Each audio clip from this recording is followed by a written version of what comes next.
ओम शांति। बाबा ने हमें संपूर्ण बनने का श्रेष्ठ लक्ष्य प्रदान किया है। परफेक्शन बहुत बड़ी चीज है।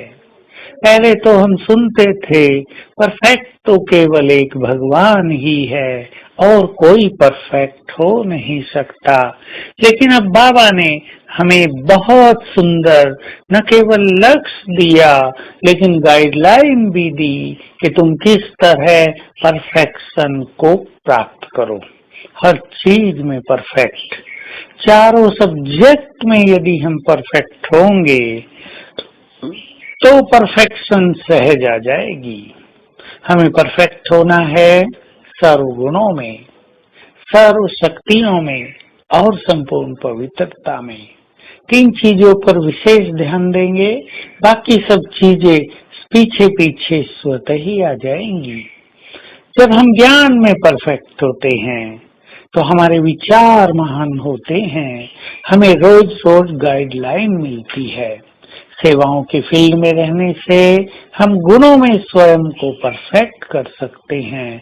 हमें पता चलता है हमारे अंदर कौन सी कमी है और सेवा की वो गुणों की परफेक्शन तभी आएगी जब हम अपनी कमियों के बारे में जागरूक रहेंगे और उन्हें निकालने में तत्पर होंगे, तैयार होंगे, इच्छुक होंगे।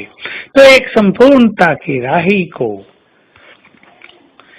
अपनी कमियों को फटाफट निकालते चलना चाहिए। ये नहीं कोई कमी सालों साल चलती आ रही हो, उस कमी के अधीन होकर हम अपना जीवन जी रहे हों, तब तो सर्व गुणों में परफेक्शन आएगी नहीं।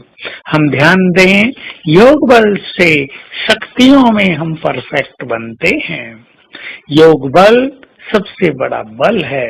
इससे सारी शक्तियां आत्मा में समाने लगती हैं और साथ साथ हम संकल्प भी किया करें कि मुझ में ये सारी शक्तियां हैं, तो सारी शक्तियां प्रैक्टिकल में काम करती रहेंगी। आठों शक्तियां एक साथ जब चाहें कार्य में लगी रहें, ये होगी शक्तियों की संपूर्णता।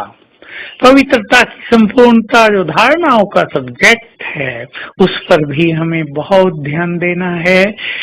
संकल्प में भी कहीं कोई आकर्षण न रहे।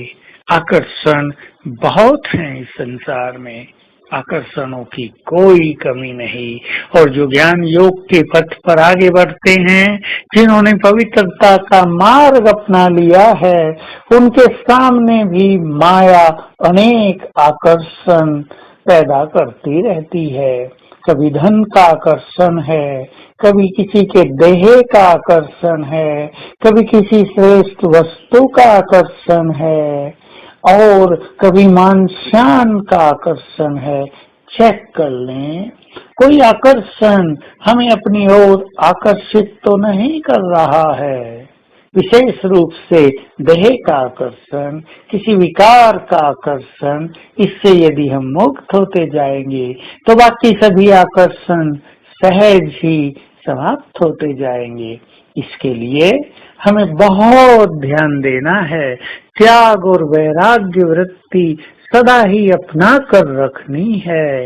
ये आकर्षण देहभान की निशानी है, ये आकर्षण अपवित्रता की निशानी है और ये आकर्षण हमें कभी भी हमारे लक्ष्य की ओर जाने नहीं देंगे। जैसे धरती के आकर्षण से हर वस्तु खींचकर नीचे आती रहती है, वैसे ही ये संसार के आकर्षण हमें बार बार नीचे खींचकर जमीन पर लाते रहेंगे और हमें उड़ने नहीं देंगे। इसलिए ये सब विनाशी हैं। ये आकर्षण हम माया जीत बनने वालों के लिए बहुत बड़े शत्रु हैं। इनके बारे में हमें अवेयरनेस होनी चाहिए, जागरूकता होनी चाहिए। सूक्ष्म रूप से भी किसी चीज का आकर्षण हम में न हो। आज सारा दिन हम अपने संपूर्ण स्वरूप को अपने सामने देखें, एक विजन बनाएं, मेरा संपूर्ण स्वरूप ऐसा होगा, मेरी संपूर्ण पवित्रता ऐसी होगी। और फिर अभ्यास करें कि मुझे संपूर्ण बनाने के लिए बाबा निरंतर अपनी किरणें मुझ पर डाल रहा है। तो बाबा की किरणों के फाउंटेन के नीचे हैं हम। ओम शांति।